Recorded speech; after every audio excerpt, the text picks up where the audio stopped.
The Nix of the Mill Pond by the brothers Grimm.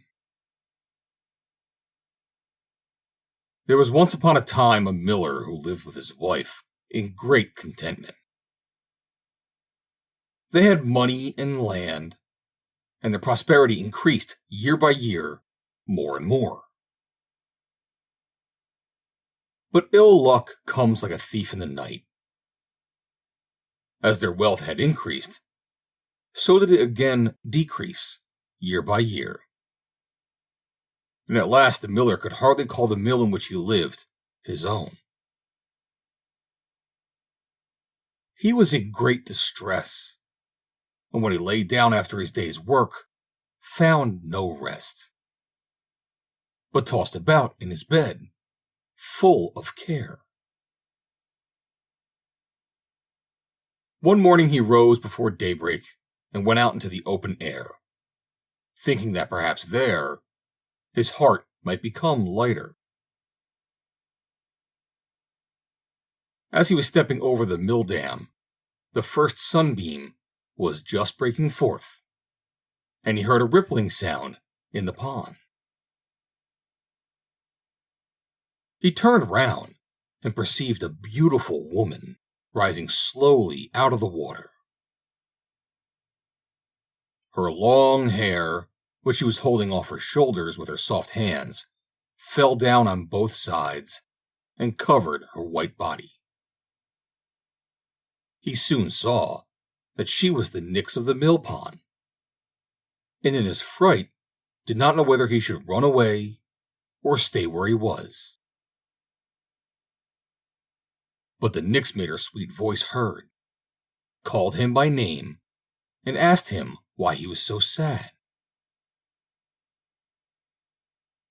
The miller was at first struck dumb, but when he heard her speak so kindly, he took heart and told her how he had formerly lived in wealth and happiness, but now he was so poor and he did not know what to do. "Be easy," answered the Nix. "I will make thee richer and happier than thou hast ever been before. Only thou must promise to give me the young thing which has just been born in thy house." "What else can that be," thought the miller, "but a young puppy or kitten?" And he promised her what she desired. The Nix descended into the water again, and he hurried back to his mill, consoled and in good spirits. He had not yet reached it when the maidservant came out of the house and cried to him to rejoice, for his wife had given birth to a little boy. The miller stood as if struck by lightning. He saw very well that the cunning Nix had been aware of it and had cheated him. Hanging his head, he went up to his wife's bedside, and when she said, "Why dost thou not rejoice over the fine boy?" he told her what had befallen him, and what kind of promise he had given to the Nix. "Of what use to me are riches and prosperity," he added, "if I am to lose my child? But what can I do?" Even the relations, who had come thither to wish them joy, did not know what to say. In the meantime, prosperity again returned to the miller's house. All that he undertook succeeded. It was as if presses and coffers filled themselves of their own accord, and as if money multiplied nightly in the cupboards. It was not long before his wealth was greater than it had ever been before, but he could not rejoice over it untroubled, for the bargain which he had made with the Nix tormented his soul. Whenever he passed the mill pond, he feared she might ascend and remind him of his debt. He never let the boy himself go near the water. "Beware," he said to him, if thou dost but touch the water, a hand will rise, seize thee, and draw thee down. But as year after year went by, and the nix did not show herself again, the miller began to feel at ease. The boy grew up to be a youth, and was apprenticed to a huntsman. When he had learnt everything, and had become an excellent huntsman, the lord of the village took him into his service. In the village lived a beautiful and true-hearted maiden, who pleased the huntsman.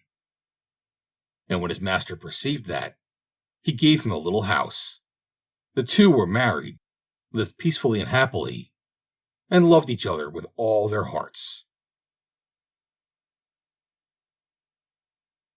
One day, the huntsman was chasing a roe, and when the animal turned aside from the forest into the open country, he pursued it, and at last shot it. He did not notice that he was now in the neighborhood of the dangerous mill pond, and went, after he had disemboweled the stag, to the water, in order to wash his blood-stained hands. Scarcely, however, had he dipped them in, than the nix ascended, smilingly wound her dripping arms around him, and drew him quickly down under the waves, which closed over him. When it was evening, and the huntsman did not return home, his wife became alarmed. She went out to seek him, and as he often told her that he had to be on his guard against the snares of the nix, and dared not venture into the neighborhood of the mill pond, she already suspected what had happened. She hastened to the water, and when she found his hunting pouch lying on the shore, she could no longer have any doubt of the misfortune. Lamenting her sorrow and wringing her hands, she called on her beloved by name, but in vain. She hurried across to the other side of the pond and called him anew. She reviled the nix with harsh words, but no answer followed. The surface of the water remained calm. Only the crescent moon stared steadily back at her. The poor woman did not leave the pond. With hasty steps, she paced round and round it, without resting a moment, sometimes in silence, sometimes uttering a loud cry, sometimes softly sobbing. At last her strength came to an end. She sank down to the ground and fell into a heavy sleep. Presently, a dream took possession of her. She was anxiously climbing upwards between great masses of rock. Thorns and briars caught her feet. The rain beat in her face, and the wind tossed her long hair about. When she had reached the summit, quite a different sight presented itself to her. The sky was blue, the air soft, the ground sloped gently downwards, and on a green meadow, gay with flowers of every color, stood a pretty cottage. She went up to it and opened the door. There sat an old woman with white hair, who beckoned to her kindly. At that very moment, the poor woman awoke. Day had already dawned, and she at once resolved to act in accordance with her dream. She laboriously climbed the mountain. Everything was exactly as she had seen it in the night. The old woman received her kindly, and pointed out a chair on which she might sit. "Thou must have met with a misfortune," she said, "since thou hast sought out my lonely cottage." With tears, the woman related what had befallen her. "Be comforted," said the old woman. "I will help thee. Here is a golden comb for thee. Tarry till the full moon has risen. Then go to the mill pond, seat thyself on the shore, and comb thy long black hair with this comb. When thou hast done, lay it down on the bank, and thou wilt see what will happen." The woman returned home, but the time till the full moon came passed slowly. At last the shining disk appeared in the heavens. Then she went out to the mill pond, sat down, and combed her long black hair with the golden comb. And when she had finished, she laid it down at the water's edge. It was not long before there was a movement in the depths. A wave rose, rolled to the shore, and bore the comb away with it. In not more than the time necessary for the comb to sink to the bottom, the surface of the water parted, and the head of the huntsman arose. He did not speak, but looked at his wife with sorrowful glances. At the same instant, a second wave came rushing up and covered the man's head. All had vanished. The mill pond lay peaceful as before, and nothing but the face of the full moon shone on it. Full of sorrow, the woman went back, but again the dream showed her the cottage of the old woman. Next morning, she again set out and complained of her woes to the wise woman. The old woman gave her a golden flute and said, "Tarry till the full moon comes again. Then take this flute. Play a beautiful air on it, and when thou hast finished, lay it on the sand. Then thou wilt see what will happen." The wife did as the old woman told her. No sooner was the flute lying on the sand than there was a stirring in the depths, and a wave rushed up and bore the flute away with it. Immediately afterwards, the water parted, and not only the head of the man, but half his body also arose. He stretched out his arms longingly towards her, but a second wave came up, covered him, and drew him down again. "Alas, what does it profit me," said the unhappy woman, "that I should see my beloved, only to lose him again?" Despair filled her heart anew, but the dream led her a third time to the house of the old woman.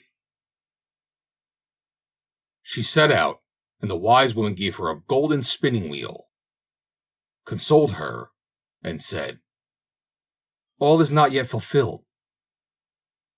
Tarry until the time of the full moon. Then take the spinning wheel, seat thyself on the shore, and spin the spool full. And when thou hast done that, place the spinning wheel near the water, and thou wilt see what will happen." The woman obeyed all she said exactly. As soon as the full moon showed itself, she carried the golden spinning wheel to the shore and span industriously until the flax came to an end, and the spool was quite filled with the threads. No sooner was the wheel standing on the shore than there was a more violent movement than before in the depths of the pond, and a mighty wave rushed up and bore the wheel away with it. Immediately, the head and the whole body of the man rose into the air in a water spout. He quickly sprang to the shore, caught his wife by the hand, and fled. But they had scarcely gone a very little distance when the whole pond rose with a frightful roar and streamed out over the open country. The fugitives already saw death before their eyes, when the woman in her terror implored the help of the old woman, and in the instant they were transformed. She into a toad, he into a frog. The flood which had overtaken them could not destroy them, but it tore them apart and carried them far away. When the water had dispersed and they both touched dry land again, they regained their human form, but neither knew where the other was. They found themselves among strange people who did not know their native land. High mountains and deep valleys lay between them. In order to keep themselves alive, they were both obliged to tend sheep. For many long years they drove their flocks through field and forest, and were full of sorrow and longing. When spring had once more broken forth on the earth, they both went out one day with their flocks, and as chance would have it, they drew near each other. They met in a valley, but did not recognize each other. Yet they rejoiced that they were no longer so lonely. Henceforth, they each day drove their flocks to the same place. They did not speak much, but they felt comforted. One evening, when the full moon was shining in the sky, and the sheep were already at rest, the shepherd pulled the flute out of his pocket and played on it a beautiful but sorrowful air. When he had finished, he saw that the shepherdess was weeping bitterly. "Why art thou weeping?" he asked. "Alas," answered she, "thus shone the full moon when I played this air on the flute for the last time, and the head of my beloved rose out of the water." He looked at her, and it seemed as if a veil fell from his eyes, and he recognized his dear wife. And when she looked at him, and the moon shone in his face, she knew him also. They embraced and kissed each other, and no one need ask if they were happy. The end. Read by Joe DeNoia, Somerset, New Jersey. July 16th, 2020.